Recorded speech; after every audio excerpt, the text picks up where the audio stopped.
Salut les mecs, c'est Jeff Bridges. C'est moi qui joue Flynn dans Tron. Et on s'est dit en fait avec l'équipe du Cinépal que si ça se trouve vous aviez pas vu en fait le premier Tron de 82 avant de regarder Legacy. Donc je vais vous faire un petit récap sympa histoire que vous soyez pas paumés. C'est cool hein. Donc Tron est un film américain de science-fiction sorti le 9 juillet 1982 aux États-Unis, réalisé par Steven Lisberger. Dans lequel je joue Flynn, un super beau gosse qui a sa propre salle d'arcade. Donc si vous avez déjà eu un pote chiant qui avait un t-shirt avec marqué Flynn's Arcade, bah en fait ça vient de là.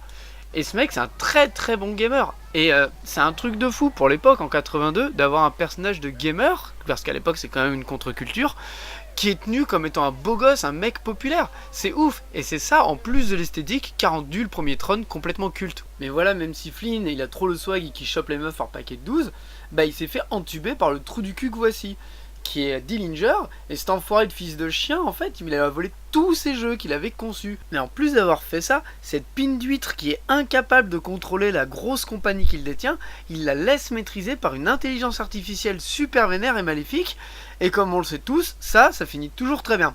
Donc moi et mes potes, la jolie fille et mon pote geek, parce que normal, on s'infiltre dans ces locaux pour essayer de trouver des trucs pour pouvoir l'incriminer.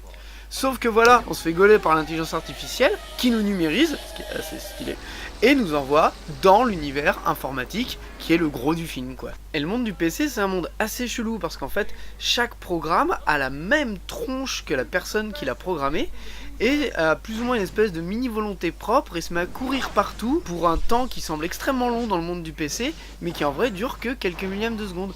Et moi ça me fait vraiment beaucoup penser à Il était une fois la vie, où il y a plein de petits bonhommes humanoïdes qui courent dans le corps humain pour prendre des décisions qui nous apparaissent nous subjectives mais qui en fait sont avec plein de petits bonhommes. Bah c'est ça, mais en version vachement plus fluo quoi. Bon, je vais pas vous spoiler la gueule, mais grosso modo l'intelligence artificielle me fait jouer à des petits jeux parce que c'est fun et ça permet d'avoir des séquences cultes. Et au bout d'un scénario finalement très prévisible, bah j'arrive à vaincre cette intelligence artificielle qui en fait ressemble à Moïse dans South Park, donc ça c'est bon à savoir. Et donc je me retrouve recatapulté dans le monde réel, j'ai mes preuves pour arriver à discréditer Dillinger, et je deviens donc le boss de la super compagnie, et c'est un happy end du feu de Dieu. Et voilà, ça devrait vous mettre à jour pour Tron Legacy.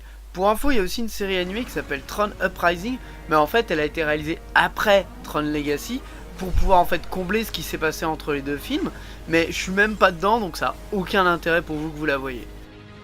Voilà, j'espère que vous avez aimé cette super introduction, désolé pour la qualité audio mais je suis à LA et j'espère que vous passez un bon film et une bonne nuit. A plus dans le bus.